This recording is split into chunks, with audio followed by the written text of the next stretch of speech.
Olá, bem-vindos a mais um vídeo da Hora Suave falando sobre os episódios de The Acolyte e hoje vamos falar sobre o oitavo e último episódio da temporada, O Acólito. Mas antes de ir pro vídeo de hoje, já deixa aquele like, se inscreve no canal se ainda não for inscrito e ativa o sininho para receber notificação sempre que tiver vídeo novo. E vamos pro vídeo de hoje.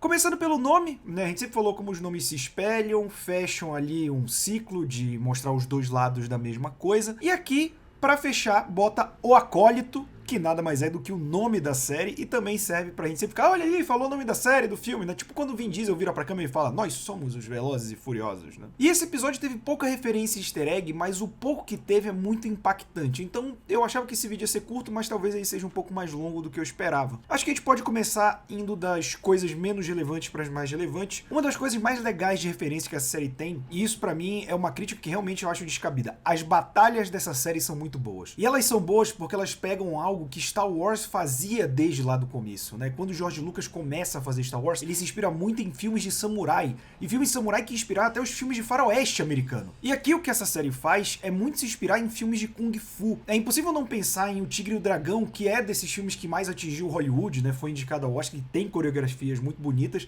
E recentemente a gente tem Hollywood voltando mais pro cinema asiático para fazer isso, né? A gente vê o próprio Shang-Chi, que se inspira muito nesse estilo de luta. E quando a gente para pensar, Matrix, no final dos anos 90 e início dos anos 2000, também usou muito isso. Matrix, que era tomado como um novo Star Wars, né? Por ser uma parada nova e que usa muitas inspirações e outros tipos de cinema para criar algo. Então ver Star Wars voltando para esse ritmo de não ter medo de pegar referências em outros tipos de produção para fazer a sua própria coisa é muito legal, porque uma das coisas que mais me incomoda na trilogia prequel é como Star Wars só se baseia em Star Wars, sabe? Existe pouco que ele tira de fora e acaba ficando vazio para mim. Eu sou um cara que eu não gosto da trilogia prequel, por exemplo. A gente também tem uma parada que eu descobri graças ao Screen Crush, que é um canal gringo que também faz vídeos muito legais, que a gente tem o Sol, que pra gente é muito óbvio, né? Sol pra gente é o Sol, pro americano não faz tanto sentido, né? Mas é o Sol pra eles em outra língua. E o Kimir, como ele escreve, Q-I-M-I-R, ele é uma corruptela de Qamar, que é como é lua em árabe. Então você tem o Sol e a Lua, a luz e o lado sombrio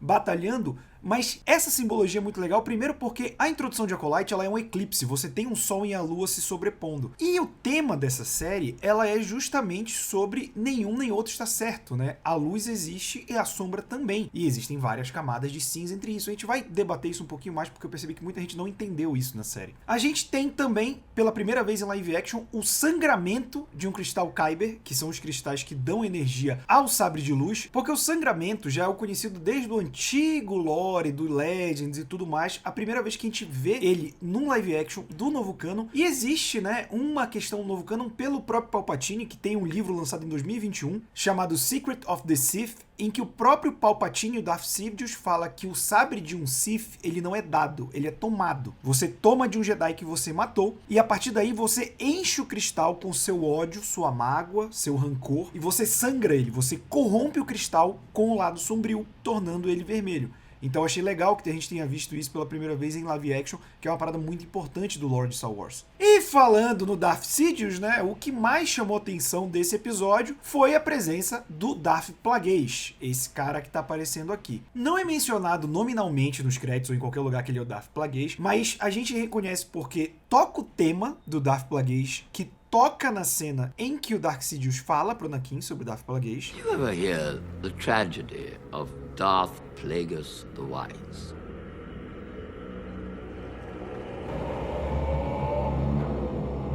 E também porque esse visual aqui é irreconhecível pelos traços físicos do Darth Plagueis. Cabeça grande da molesta. E isso pode indicar que o Darth Plagueis está treinando o Kimir, né, o mestre dele que está guiando, já que ele é um Jedi rebelado. E também por algo que a gente já falou 2 episódios atrás, que muita gente fala, ah, esse planeta é Acto, né, que é o planeta que o Luke tá, que ele treina a Rey e tal. Mas no Legends você tem o planeta do Darth Sidious, que é onde ele treina, que é o Baldemnik, que ele é descrito como um planeta muito similar a esse que está sendo mostrado em The Acolyte. Mas se ele está treinando o Kimir, e a gente sabe que ele é um antigo Jedi, pupilo, né, um padawan da Vernestra, reforça uma teoria que a gente também jogou, que aquelas marcas na costa dele, que parecem marcas de chicote, podem ter sido feitos pela própria Vernestra, já que ela tem um sabre estilo chicote, então pode ser um embate, na hora em que ele se revolta com os Jedi, e aí ela vai lutar com ele. Faz todo sentido, isso está se encaixando aqui. E você fala da Vernestra, a Vernestra tem um papel muito muito importante na trama secundária dessa série, porque, como eu falei, isso aqui são os 100 últimos anos da Antiga República, o período final do que é chamado de Alta República, que é quando os Jedi tinham um poder pleno muito maior do que nas trilogias prequel, porque aqui os Jedi ainda não são submetidos ao Senado, a gente vê o processo deles serem submetidos, e eles são submetidos ainda mentindo, eles ocultam coisa do Senado, uma série de coisas, inclusive o que acontece, ela aceita essa subordinação, mas ela mente, dizendo que foi o Sol que fez tudo, que é para não reconhecer que existem Sith, que até aí seriam Jedi do mal, já que os Sith estão extintos há 1000 anos, no período da Alta República. E eu vi muita gente falando que, isso matou o canon, o que está estabelecido, gente, tanto o antigo Legends, porque vale lembrar que os 1000 anos são ditos na trilogia prequel, quando ainda era o George Lucas o dono, e o George Lucas chancelava o Legends, é cheio de obra no Legends mostrando Sith nesse período de 1000 anos, e o próprio fato do Palpatine já ser um cara mais velho treinando discípulos, como Darth Maul no início, e depois trazendo o Conde Dooku, que ele já tá agindo há muito tempo como mestre, e ele tinha sido treinado pelo Darth Plagueis antes. Então, existe um período longo que os Jedi acham que não tem Sith, ou escondem que tem Sith, em que sim existem Sith. Isso não quebra canon nenhum, ou você não assistiu direito. O fim do episódio, ele traz o Kimmer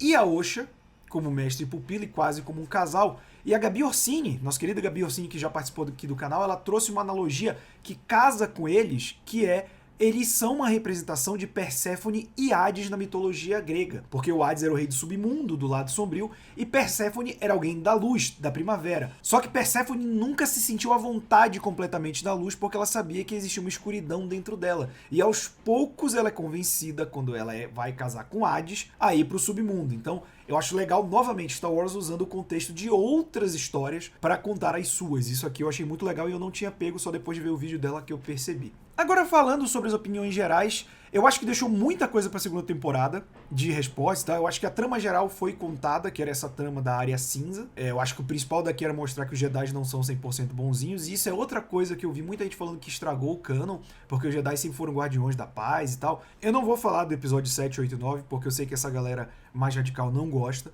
Mas me atendo apenas à trilogia prequel, Clone Wars e a própria trilogia original, que é puramente do George Lucas, ele sempre mostrou que os Jedi foram corrompidos, que os Jedi erraram. No Clone Wars você tem Jedi que são completamente escrotos. Na trilogia prequel, basicamente, eles só são derrotados no Império Sujo porque eles são arrogantes, eles não enxergam os próprios erros. Então, dentro dessa nobreza dos Jedi, está a própria ruína deles. Os Jedi não entendem que para a luz existir, vai existir sombra. Então, tentar extinguir os Sith ou fingir que os Sith não existem é a ruína deles. O equilíbrio da força precisa existir. Os Jedi precisam existir, assim como os Sith precisam existir. E você tem toda uma questão no meio, que são essas outras Irmãs da Noite, ou coisa assim, que tentam trabalhar mais o equilíbrio da força. Eu acho que as pessoas se perdem. Os Jedi são os mocinhos? São, mas eles não são 100% certos. Nunca foram, né? A visão que a gente tem na trilogia clássica é uma visão de 2 Jedi, dos melhores Jedi, Obi-Wan e o Yoda, e uma visão quase que romantizada, né? Tanto que o Luke, quando ele tenta fazer isso, ele vai para outro caminho. Mesmo no Legends, não tô falando 7, 8, 9.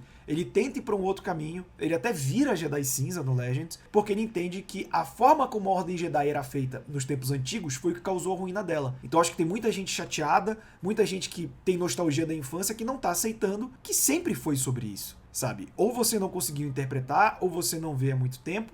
Reveja com esses olhos, que você pode entender. Não sei se a série vai ter uma segunda temporada, tem um hate muito grande, e eu não tô falando que você é obrigado a gostar, mas os argumentos, se vocês forem ver as nossas redes sociais, a galera que comentou, tá uma galera com ódio, fala, nem vi, já achei uma merda, que é um público que é dodói, se você não viu, você nem devia estar falando, sabe? Então assim, eu gostei, não tá entre as melhores séries de Star Wars, pra mim é Andor ainda lá em cima, tranquilamente, Mandaloriano vem um pouco depois, mas eu acho que foi uma série legal, eu gostei de acompanhar, as lutas são muito boas, tem muitos elementos de Star Wars que eu gosto, eu duvido que vai ter uma segunda temporada pelo que tá acontecendo, mas não sei quanto a vocês. O que vocês acharam? Viram algum easter egg que a gente não viu? Então deixa aqui embaixo, e lembrando que esse conteúdo só é possível graças a você que nos apoia no Catarse, catarse.me/falaanimal, que você pode apoiar a gente a partir de R$10, e aí tem várias recompensas, você pode participar do nosso grupo de WhatsApp, receber quadrinho em sorteio, clube de leitura, sugerir tema, visitar estúdio e muito mais. Confere lá no nosso link e apoia a gente.